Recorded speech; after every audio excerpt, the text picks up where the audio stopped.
Ombudsman Conchita Carpio Morales, Professor Solita Monson, Asian Development Bank Country Director Narej Jain, National Competitiveness Council Co-Chair Guilherme Luz, Rappler Editor Marites Vitung,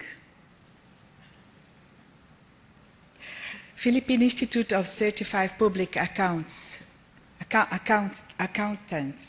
Committee Chair Normita Villaruz, colleagues from the Office of the Ombudsman, partners and friends from civil society, government, the private sector, media, academy, and development agencies, distinguished guests, ladies and gentlemen. Before anything else, please let me congratulate the Ombudsman and her team for their remarkable performance, having filed 747 cases against government officials with the Sadigambayan in the first half of 2013, the highest of the 16 years since 1998. Please let's join me in giving the Office of the Ombudsman a big round of applause. As it celebrates its 25th year, UNDP, on behalf of the UN, is happy to support this partnership with the Office of the Ombudsman in its year-long integrity caravan that calls for government, communities, and citizens, Manindingan contra Katiwalian, to take a united stand against corruption. The caravan's theme on integrity, truth, and citizenship engagement is not only timely, but very instrumental as the need to restore public trust and confidence in public actors becomes urgently critical. The Corruption Perception Index rating of recent years shows that the Philippines is beginning to win ground in the battle. It moved its rank among countries across the globe from 134th to 129th in 2011. It has done even better in 2012, moving up 24 points to the 105th position. These gains have been somewhat overshadowed by new reports that at least 100 billion pesos PDAF allocation have been channeled by lawmakers to bogus NGOs, something that we see the society, the government, the state leaders fighting against. Billion lost to corruption means greater vulnerability to the capacity and effectiveness of public investment.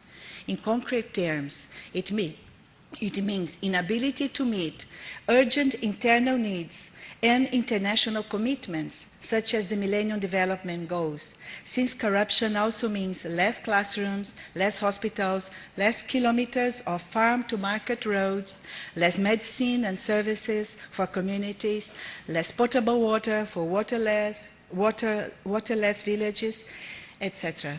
In all this aspect, it is the poor, especially the indigenous people, the unemployed and the underemployed, the daily wage earners, small farmers and fishermen folks who suffer the most.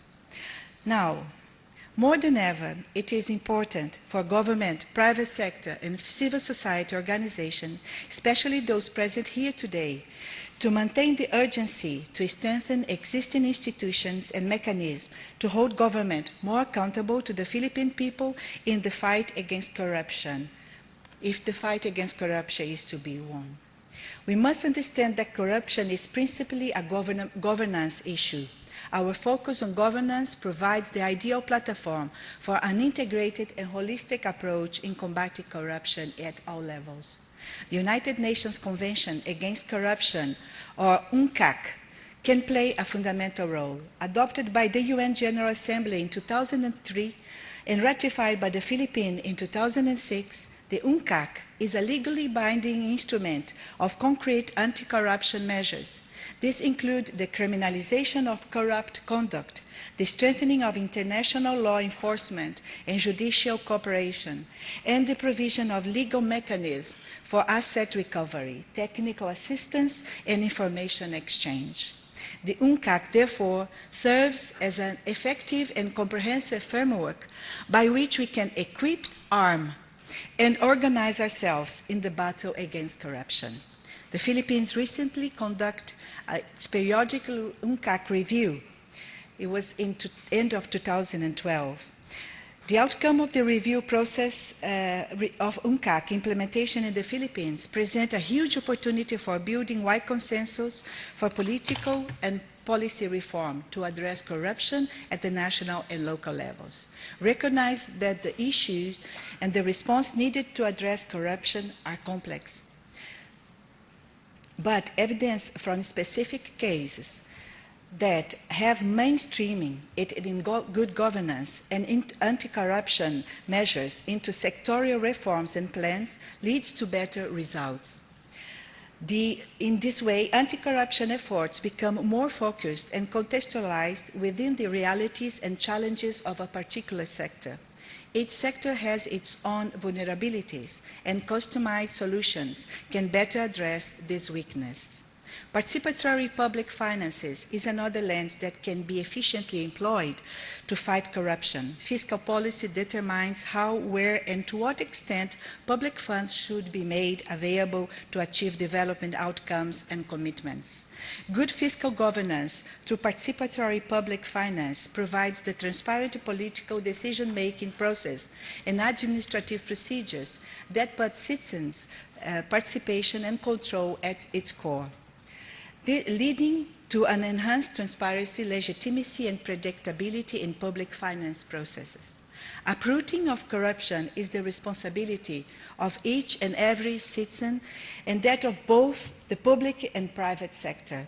It's only through the engagement and commitment of all stakeholders in all walks of life that the Philippines may succeed in achieving its goals of creating an uncorruptible society. The Philippine peoples and civil society organizations mounting clamor for integrity, transparency, and accountability in the country governance is growing. It was felt when thousands of citizens joined the OMB's March of Rightness in December 9th last year, and we have seen it again in the people's outcry against corruption in the Million March last Monday against pork barrel. Thus, we should continue to support the strengthening of the capacities of the citizens and organized group to perform oversight roles and engage with the government at various levels and in all phases of public finances, such as revenue generation, budgeting, public expenditure, debt management, and audit. We recognize in all these the critical role of the media, particularly social media, not only to monitor the progress of anti-corruption efforts, but more importantly, to mobilize people to push government action to institute needed reform. This forum we have today could very well be the first of a series of dialogues between the government, private sector, and civil society leaders to thresh out possible directions that can be taken to move forward and address the problems of corruption, especially in the light of recent developments. In closing, we salute the Interagency Anti-Graft Condemnation Council and the Special Interagency Task Force headed by the Ombudsman together with the Department of Justice and the Commission of Audit for leading the joint investigation into the allegation of PDAF misuse, but more importantly, by working together to uphold integrity and accountability in the public services. Also, we acknowledge the partners in government, business sector, civil society, and the Filipino people, eagerness and determination to halt corruption. Please be assured that from the UNDP and United Nations side, we will continue to sustain and expand our partnership, that we consider ourselves privileged to provide our assistance in any way possible in the support of anti-corruption initiatives in the country. You are and shall continue to be the champions and movers towards the realization of a corrupt-free society. Maraming salamat po at mabuhay tayong lahat.